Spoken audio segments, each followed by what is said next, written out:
So what's up, Full Send RC? So guys, ito ngayon maglilinis ako ng Arma Mojave Grom ko na medyo napabayaan ko.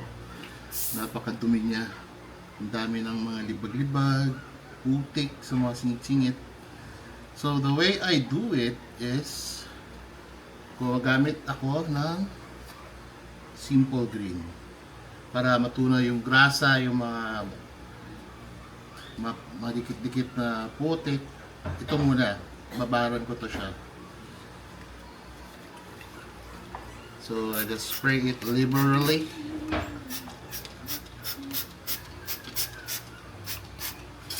Siyempre, wag natin sirahin yung mga electronics natin as much as possible.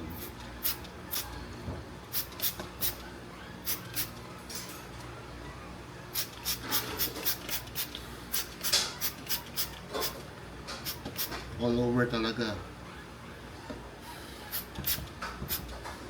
Okay lang mabasa yung bearings kasi we will be applying lubricant later. As you can see guys, yung simple green pa lang, ang dami nang natatanggal, natutunaw agad yung mga dumi-dumi. We'll let that sit for a few minutes.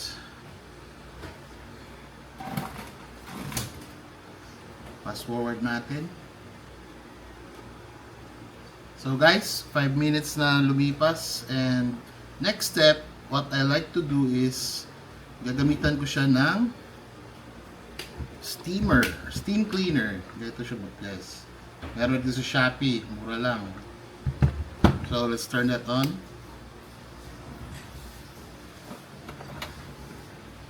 It takes a few minutes for it to warm up. Ito yung ganyang gun. Tanggalin natin ito. Ayan guys, kita mo.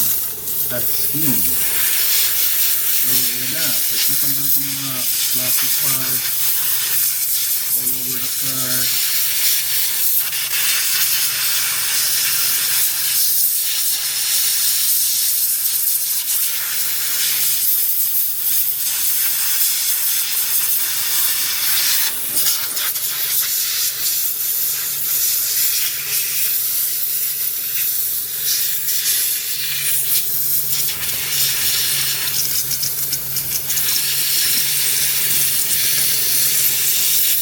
Steam nakakatulong para tunawin dito yung mga cover ng mga putek and grease.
Hindi lang yung water niya guys. Hindi siya talaga yung super dami. Mostly steam.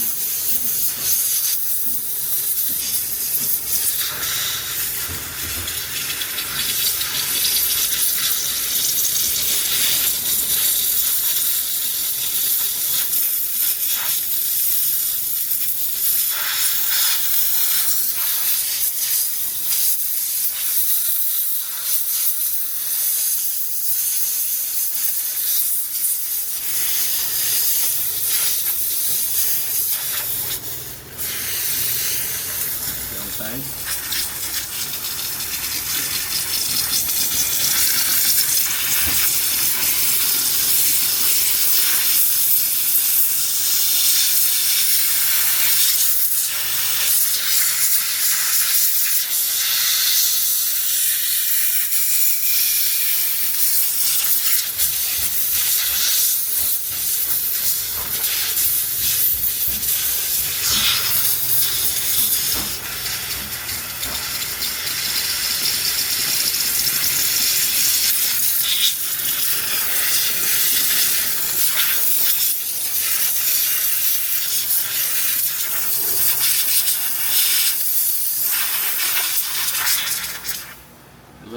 And then after nun, see, grabe yung dumi oh. Wipe down natin to get the excess off. Ay, hindi ko natanggal yung Velcro.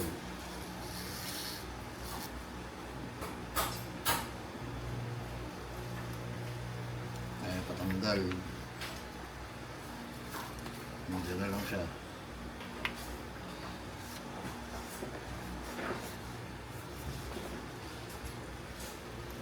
Wipe down natin siya.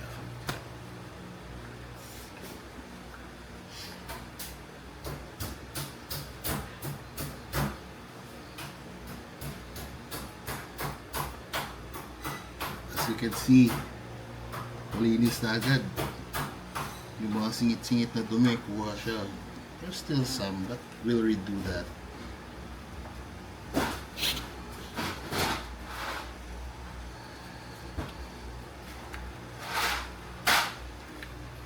May nakikita pa ako mga guys, so ulitin ko. Pero dito sa steering, sa front bulkhead, meron pang mga dumi-dumi. We'll redo. Password na lang natin.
Ito guys, I also like to blow it off with my blower. Saksak pa na natin.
after natin i-blow dry, what I like to do is gagamit ako ng light silicone spray. I like this one, Bosni silicone spray and mold release. Kasi very light lang yung kanyang lubricant and madaling i-wipe off. Unlike sa ibang brands na very sticky, I like this one because it's light. As you can see, malinis yung ating chassis. And to protect the plastic and make it shine again, parang brand new, what I like to do is spray it all over the car. Lahat ng plastic parts.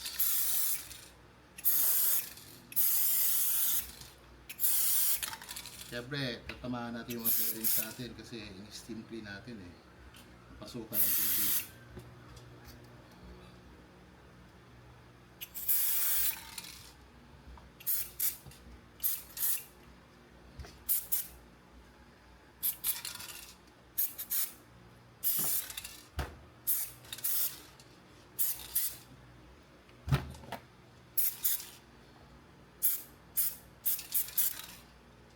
After that, pahinga natin konti. Then, we shall wipe it off with your microfiber towel. Take off the excess. Maganda ito guys kasi yung mga plastic ng RC natin, kapag natutuyo yan siya, it's losing its plasticizers, tsaka nagiging malutong. Yung silicone, it helps seal the pores and keep its natural moisture in yung mga plasticizers na tinatawag.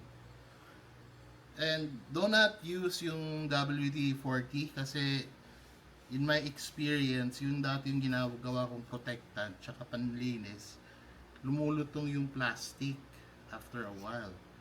So somebody told me use silicone oil, silicone spray na lang instead of WD-40.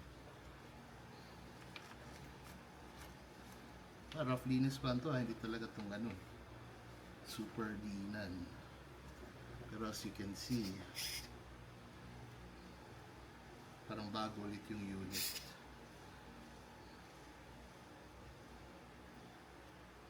Diba? Nabuhay ulit yung plastic. So guys, that's it for now and I hope may natutunan kayo. Take care of your RCs para tumagal sila.